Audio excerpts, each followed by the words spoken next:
Welcome to This Prepared Life podcast, where homesteading and the apocalypse meet. I'm Allison, your host. Welcome to This Prepared Life. I'm Allison, your host, and today we have another guest episode for you. I am so excited to introduce Morgan from Rogue Preparedness today. Morgan is an incredibly knowledgeable person with skills in a wide range of topics. She is a wife and mom to two. Her family lives off-grid in Alaska on their 5-acre homestead, and they hope to be mostly self-sufficient within the next 5 years. Thank you so much for joining me today on the podcast, Morgan. Yes, thanks so much for having me. I love how you just dive right into yes, here's the guest. Let's go. Let's get started. I love it.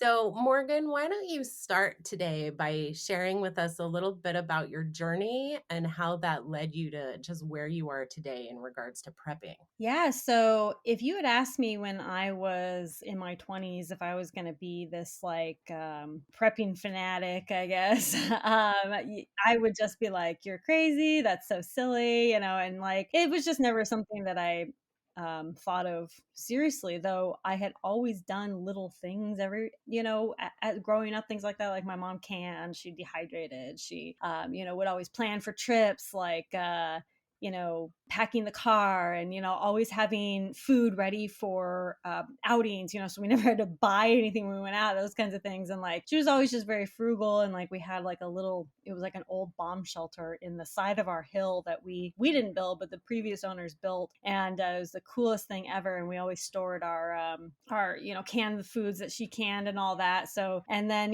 she always taught me just certain things about, just being aware and things like that. But I never knew that all was just kind of part of, life. But I think, once I met my husband, we got really deep down into it. And I realized, wow, I honestly don't know how I've gotten by without, without some of this knowledge. Like, I feel like I've gotten myself into so many bad situations and, totally unprepared. And I'm like, how did I get myself out? Like, I don't know if I ever did in certain circumstances as prepared as I can now. Really, the catalyst was I was at my friend's house and there was a blackout. And this was in Texas. And in Texas, you breathe and the lights go out. But it was my first blackout that I ever experienced. And I was just like, my phone was almost dead. And I was like, oh my gosh, how am I going to charge my phone? And I was like, that was the most important thing to me at the time. And, nobody, it's not like I was like, oh, who's going to call me? I was with the only people that, that would be calling me. But, it was still like one of those things like, it just came to me, the lights are out. How would I charge my phone? And it's just that one little thought that went through my head of going, what alternatives do I have here? And that kind of started it. And then I met my husband and it kind of spiraled from that. So it sounds like you were starting to prep, or at least starting to think about prepping before you met your husband. Was your husband also no, prepping before you met, or did you both kind of go on that journey together? yeah, we went on it together and I was way more hardcore into it. I still am. And, but he's very into it, but, I'm the one that, gets everything. But now it's like after over 10 years of doing this, he's suddenly like, grabbing like that bag of rice off the shelf or something. I'm just like, oh, I'm so proud. Finally.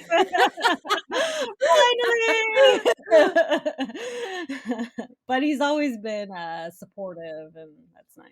So what does, I hear you talk about, you've been prepping for 10 years. What does prepping look like for you, and what are you prepping for? I have prepped for so many different things, because I've moved, from place to place, and we're always traveling. And then when it went from, single/married life to now, full family life, with kids and everything, and then to off-grid life and everything, but I realized that I'm never ever prepping for just like one thing. I'm not just prepping for just a hurricane or just, an earthquake or whatever. I'm prepping for a wide variety of things. And I think, honestly, most people kind of have to, not have to, but it might behoove people to look at it in a more broad spectrum of, I'm prepping for a hurricane, but these preps can also be used for a job loss, or, I can take, my preps in the car for, in case I have a blowout or something, I learn how to change a tire, all these things, like all these things are connected.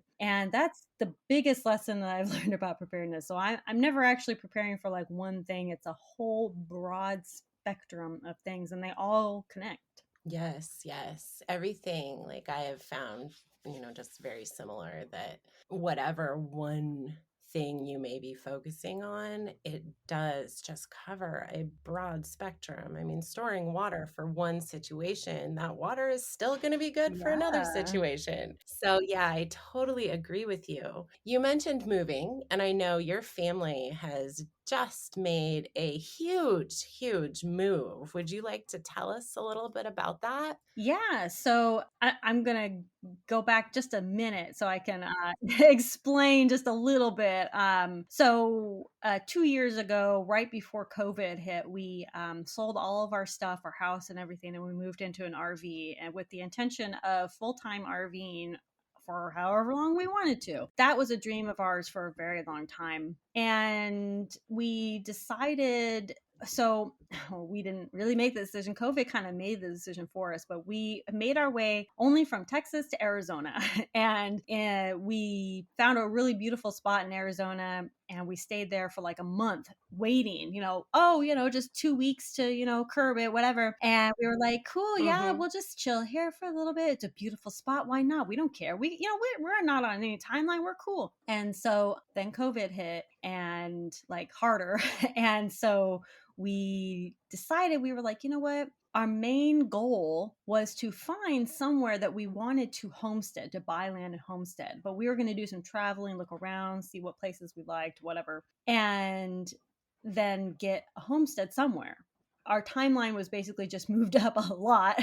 And we decided, you know what? Maybe we should look for land in Arizona. So we did. We found a great piece of land, great community, great neighborhood. We just felt immediately at home. We just loved the area. And I love the desert. I'm very knowledgeable about the desert. A lot of people are like very anti-desert, but I love it. I don't know what it is. I still miss it. I love it. And we made a really great homestead there for about a year. And then, but going way back, ever since my husband and I met, we both always wanted to at least travel to Alaska, but our really deep down, we had always said we want to move to Alaska. And we didn't really plan to move to Alaska, but it's just a few things kind of fell into place. And we were like, well, it'll be now, or it'll be maybe many years down the line. I'm not sure when, kind of thing, which was okay to us either way. We were Mm-hmm. perfectly happy where we were, but we just decided, you know what?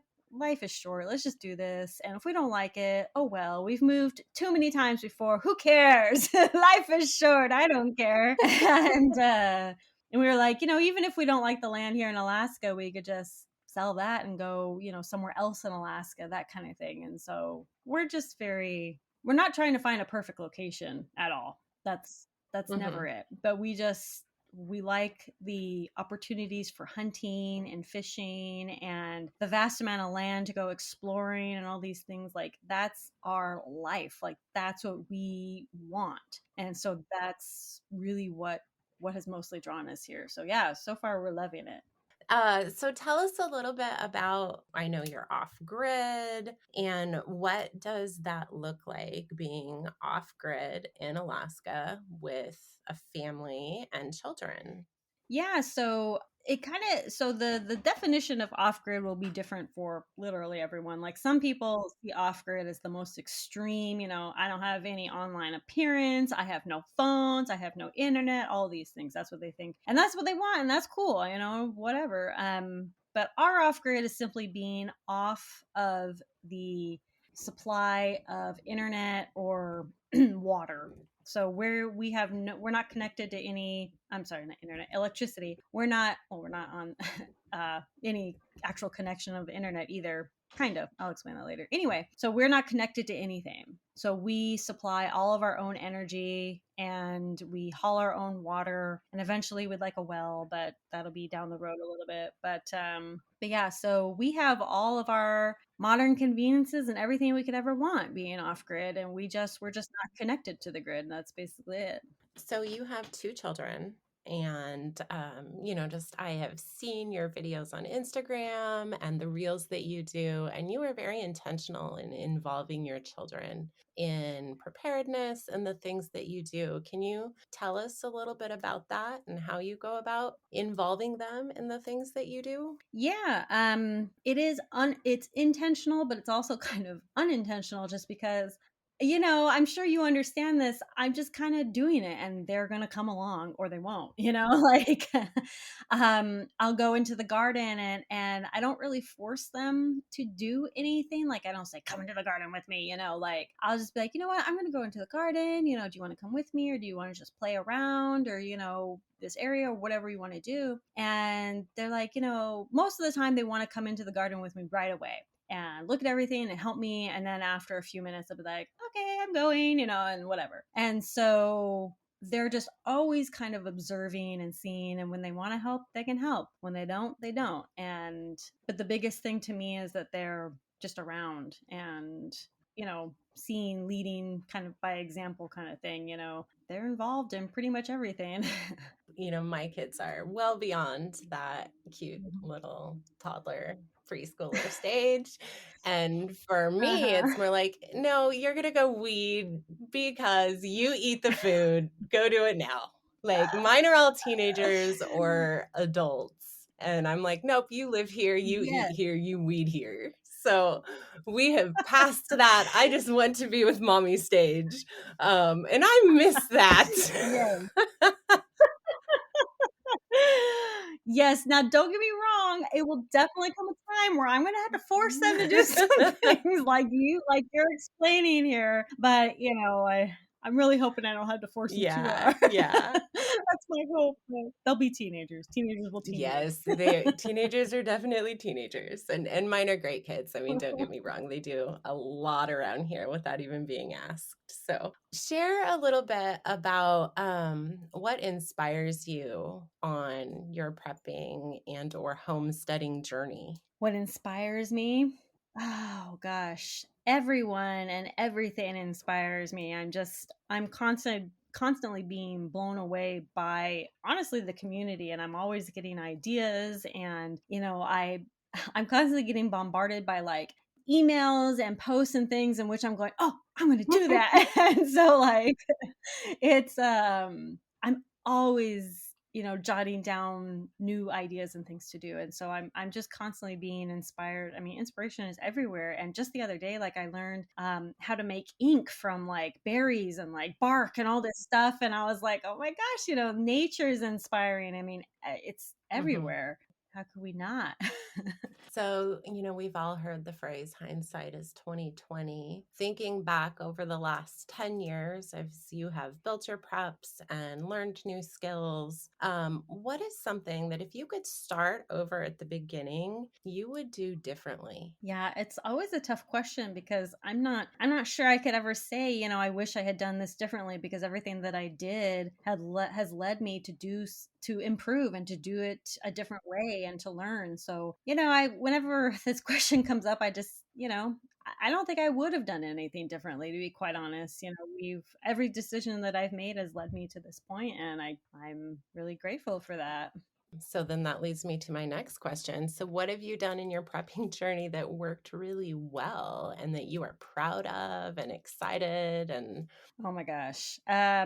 I think, oh my gosh, there's so many things, but I think I'm the most proud of the desert garden that I made that worked so well because of all the research that I did, and I was just so determined to keep like all the pests and the birds out and everything, and I was just really really happy with that. And that decision has led me to do even more increases to the garden than I'm going to have here in Alaska and all these things, and like, oh my gosh. So I think the biggest thing that I've learned along the journey is to really research before doing something so that you actually know exactly, try to do it right early, not 100% right, but try to go in the right path before starting a project so that, you're not like, boy, this was awful and I'm going to do it a different way, but we all have our journeys and we all make our mistakes, and they're all learning experiences. So yeah.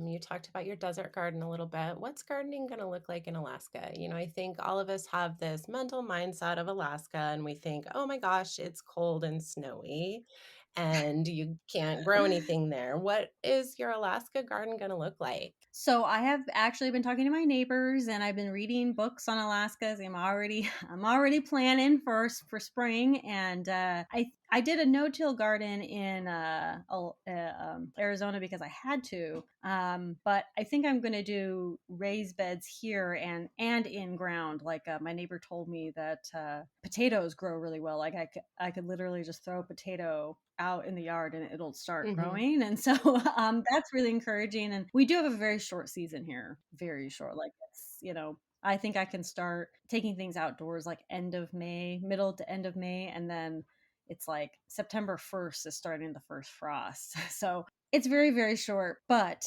there are varieties that grow specifically for short seasons. And I kind of just have to adjust. Like, I really, really, really want corn, but gosh, I just don't know if that's going to happen unless, like, I specifically do it just in the greenhouse or something. I don't know. I will grow everything, though. Everything. I will make it happen. But a greenhouse is going to be imperative, though, Yeah, I think. for sure. Do you have your greenhouse running year round? So I mean, we are just coming up on 1 year here in North Idaho. Mm-hmm. So, and we did not even get our greenhouse up until January. So I have not Right. done even a full year of my greenhouse. I Right. started seeds in there. I'm trying to think. I think it was February of this Mm-hmm. last February. Things grew. So, but I have a heater in there. It like Right. without heat in my greenhouse in the winter, like it's just frozen solid in there. So Right. Right. so yes, that is my hope and my goal, but as of right now, like, without heat, it's just not possible. It gets too cold. So I mean, we had -20 for like a week last Right. winter. Oh my It's gosh. cold. So yeah, like that is the goal, to Wow. grow year round in there at some point, but very so many variables go into that. I hear you. Yeah. Well, the main that obviously that's an issue here too, and we're going to build a little wood stove from an old propane tank, and and so I'm hoping that'll be good enough for the greenhouse. I think it'll get it warm enough, but that's my goal. That is my dream. My Right. dream is to have a wood stove in my greenhouse, and my current greenhouse could not accommodate that. Yes. But yeah, that is like, oh, goals right there. So, um, you do a lot in educating and sharing with others, and you are such an encourager, is something I see in you just in your online interactions with others. What motivates you to share and educate others about preparedness? I think that in my preparedness journey specifically, it's most frustrating to see other people putting down somebody else's tactics, or that the way they prep, or the stuff that they prep, or the stuff that they prioritize. And the thing is, we're all prepping differently. I'm going to prioritize something differently over you, and Mm-hmm. vice versa. And we're all at different journeys in our lives. And so I am just trying to offer variety of tips and things that people can take or don't take, or whatever, because a lot of my advice may not be specific to you or whatever, but yeah. So I've just seen way too much kind of a lot of fear mongering, and a lot of just people putting other people down because they're not prepping a certain way, or they're prepping wrong, quote unquote. Mm-hmm. You know what I mean? And so I'd want to foster a community of people around me and myself that just want to encourage people just to do it, and don't don't overthink it so much, and just do it. So I know that you have a new book that, at least when this podcast is released, the book will already be out there. But today, when we're recording, it is not out yet. Tell us about this new book and your hope for this book and how it's going to benefit people. Yes. So, what's probably the number one questions you get asked about with prepping? Food storage. That's right. Me too. Food and water is just the number one thing that people talk about. And for good reason, we need it to survive. Mm-hmm. And it's a concern, especially now these days, with inflation and food shortages and natural Mm-hmm. disasters, taking out crops and all these things. Like, gosh, it's brutal out here. And so, with this book is called How to Store Food and Water for Emergencies. It's very original, I know. But the purpose behind this is just to get people to just do it, to take that stigma out of storing food and water is difficult and just start doing it. And this hopefully will lay out everything that they need to know to do that. And yeah, to hopefully take those further steps too. It touches a little bit on gardening and preserving, but it's not like the main focus of it, but it's to encourage people to, Mm-hmm. look into that. But yeah, so to secure your future, store food and water. So yeah. Where can people find this book? So we'll be on Amazon. It'll be for Kindle or ebook rather, and a paperback. And you can also find it on my website at roguepreparedness.com, and then it'll link to Amazon. But I think you can search the title or just my name, Morgan Rogue, and then it'll come up in Amazon. So yeah, it'll be the fourth book that I've written. So yeah, I should come up with that. Mm-hmm. Well, I look forward to it. So Thanks. I am excited about that. Thank you. You have a lot going on online, and different resources that are available to people. You have your website and YouTube and so much more. Tell us where people can find you, what you have available. Okay, so I can be found at roguepreparedness.com. And then if you just do a general search for Rogue Preparedness like on the internet, you'll see where I can pop up, but I'm mostly on YouTube and Instagram. I got rid of my Twitter a while ago. I got rid of the Facebook a while ago. I've focused on YouTube and Instagram pretty much for social, and just the blog on Rogue Preparedness, and the books are on Amazon. That's pretty much it. Oh, I do have a podcast. I forgot about it because Yeah.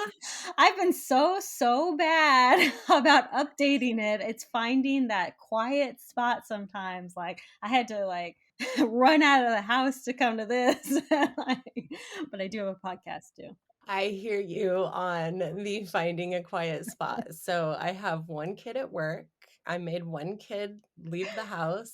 And then the youngest and my husband, I told him to take her shopping. I have two dogs in kennels. I locked a kitten in a bedroom and threw another cat outside. I was like, okay, that should do it.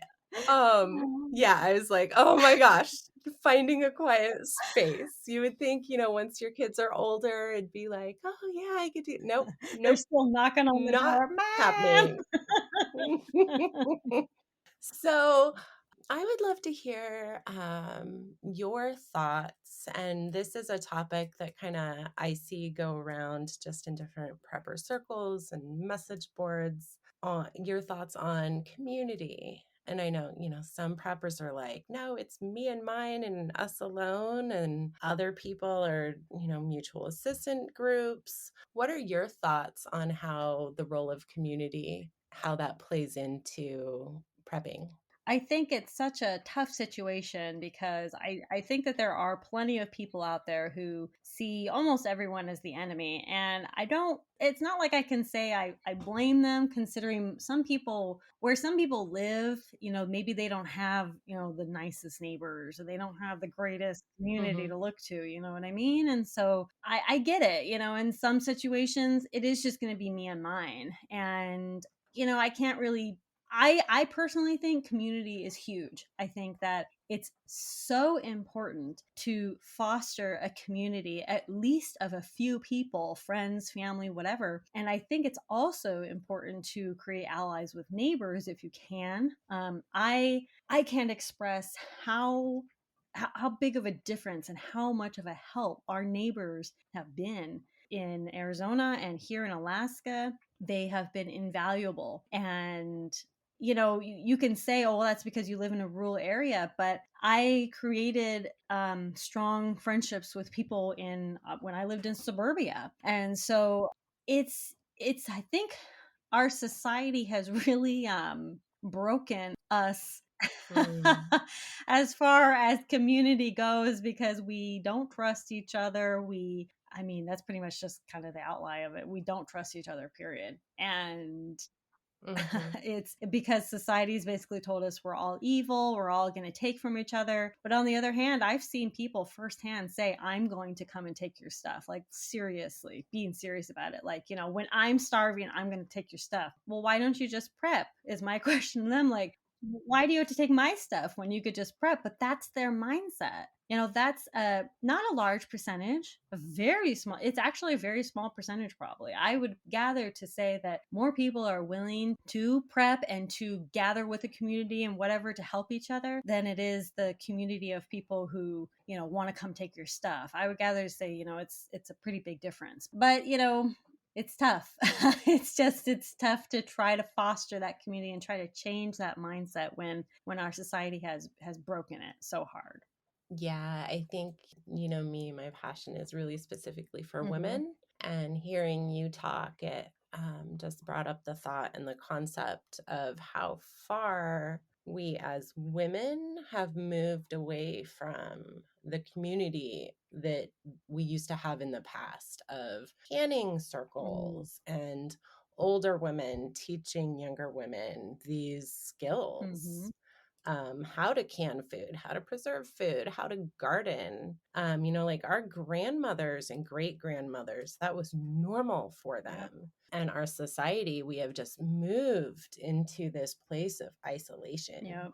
And yeah, I could not agree with you more that that is something we need to work on and we need to break and just be really, really I intentional agree. in building that. The other day I saw a newsletter come in from Mother Earth News that said, like, make a canning group, like start your own canning group. And I was like, what?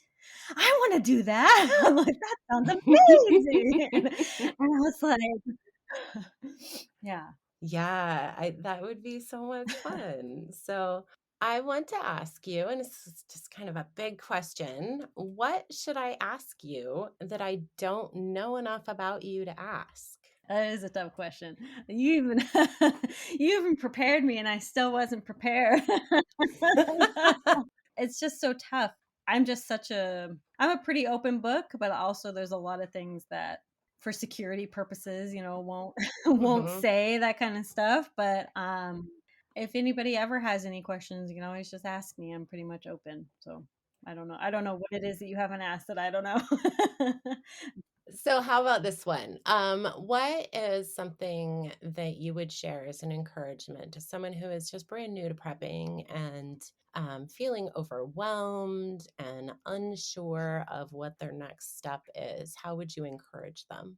I would actually encourage them to reach out to somebody and ask for help. That's probably one of the biggest things that can encourage you to actually take that step forward, is to reach out to somebody, reach out to Allison, to me, to anybody in the community, to, say, hey, I'm really stuck. What do I do?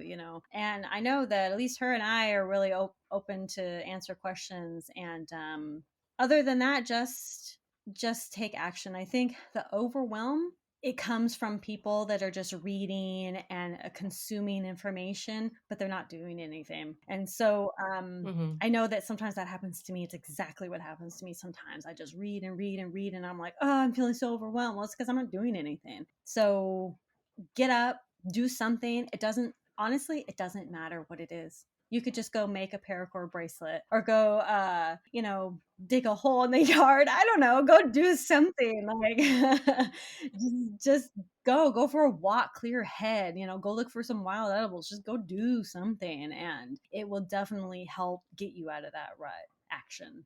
I hear you on, I call it information Mm-hmm. overload because so much of prepping is Yep. research and figuring out, okay, what is the proper way to store and purify water and which methods are going to work for my house, my family, my Right. property. And that is a lot of It is. information and it just fills your brain. And me, I like to slightly think I know what I'm doing.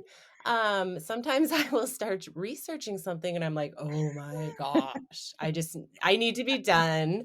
And I'm gonna stop and just let this all percolate for a little bit and go get something done. Right. I'm gonna go can something that has nothing to do with what I was researching. But yeah, information overload is so real. Mm-hmm, mm-hmm. Yeah, and exactly like you said, just go do something. It literally doesn't even matter. Like, just get your mind off it. I think that's the biggest thing.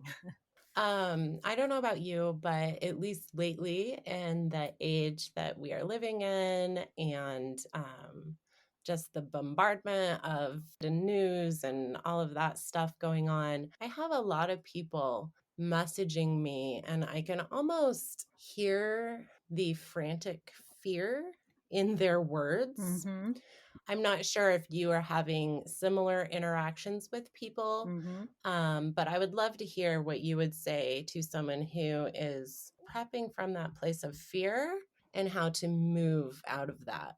So, fear is usually stemmed from a couple things. One, they're afraid because these things are out of our control.